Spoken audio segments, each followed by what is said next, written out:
Queridos, a gente está aqui meio banido do YouTube, eles não estão entregando os vídeos. Eu estou tentando retomar aqui os vídeos e é muito difícil para a gente que produz aqui o conteúdo não ver crescimento, não ter retorno, não ter o like, o comentário. Então, se você puder dar aquela força, se inscrever no canal, deixar seu like, fazer um comentário, isso ajuda a gente a tentar sair desse banimento aqui do YouTube, tá bom? Dentro aqui do meu hiperfoco, a palavrinha da moda, né? Eu prefiro dizer do tesão intelectual libidinal que me capturou, falar mais sobre o Lobo da Steppe de Hermann Hesse. Senhoras e senhores, que livro é esse? Que fucking livro é esse?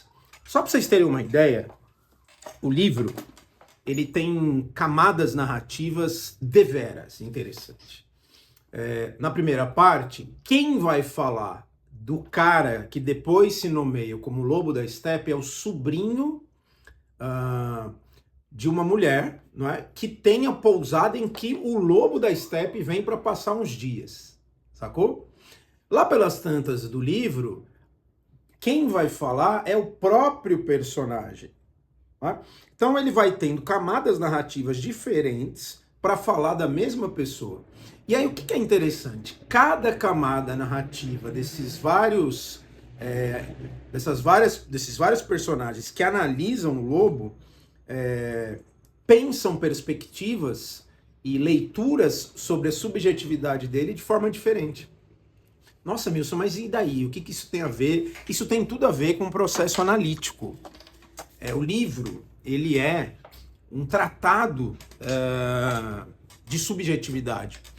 O livro, ele é um tratado psicopatológico, ao mesmo tempo um tratado de uma psique, ao mesmo tempo um tratado filosófico, ao mesmo tempo um tratado de saúde mental.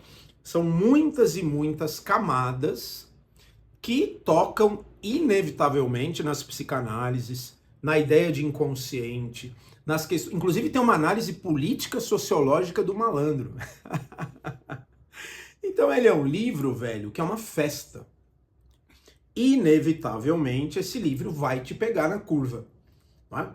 Em linhas gerais, ele é um imenso tratado do outsider, daquela pessoa fora da curva, daquela pessoa que é estranha, esquizoide, e que hoje fatalmente seria colocada aí nos diagnósticos do DSM-5, compreende?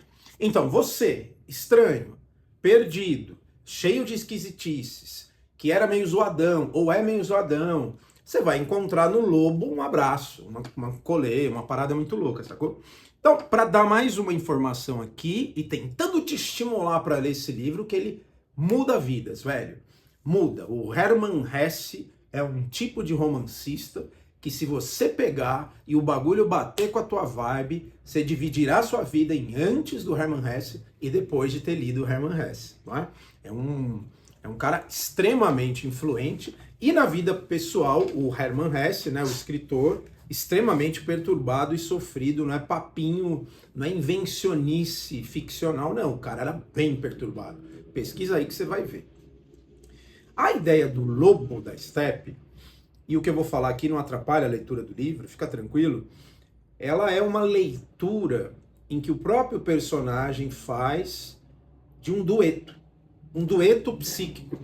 Sendo que nesse dueto psíquico, o lado homem, correto? Carrega determinadas características e o lado lobo outras características. E o autor, o personagem, quem se lê dessa maneira, é extremamente convincente. Então é como se alguém estivesse te apresentando, não é? Imagina aí um amigo, um paciente, ou seja lá quem for, uma clareza de quem ele é. De maneira que você se convence e você vai acompanhando essas narrativas. Pausa aqui. Nós somos seres de narrativas. A simples pergunta, você tá bem? E aí você responde automaticamente, estou sim, tal, e aí, sua tia, não sei o que tá. Resposta de merda, uma resposta superficial. Nós nem deveríamos fazer essa pergunta, né? Porque na medida que você pergunta, você tá bem? Parece que você está interessado pelo outro, mas é uma pergunta formalíssima, né? Talvez a pergunta seja, e aí, firmeza? Sei lá, né? Por quê? Se a resposta fosse aprofundada, chatúncia filosófica seria: você está bem? Olha, defina o que é bem. Eu estou aqui nesse momento experimentando sensações no meu corpo que vão da minha hemorroida que está me machucando ao encontro singularizado com você. Aliás, eu preciso te contar que é muito difícil estar bem perto de uma pessoa como você, porque, percebe? Vai ampliar. Então, toda pessoa constrói narrativas, e eu arriscaria dizer, empobrecidas sobre a própria vida. Narrativas de duetos, né? O lado bom, o lado ruim, né? Meu eu infante, meu eu adulto. A gente constrói narrativas, eu diria até chatas, fechadas, né? Caixinhas que a gente coloca. Ah, mas e daí, Nilson? E daí que se você constrói narrativas empobrecidas, você provavelmente vai fazer apostas em vidas, numa vida empobrecida. Isso não é qualquer coisa. Então, o próprio livro acompanha essa narrativa de dueto, o homem e o lobo, e chega um ponto que há um estraçalhamento dessa narrativa. É como se, também de uma forma muito convincente, se dissesse: essa perspectiva, queridão, de homem isso, lobo aquilo, é um equívoco. Porque o homem isso tem mil e outras camadas. O lobo tem mil e outras camadas, né? Então essa simplificação entre matéria e espírito, entre corpo e fantasia e ficção, ela é uma simplificação empobrecedora. Só que isso você vai sentir no livro, o desdobrar do livro, compreende?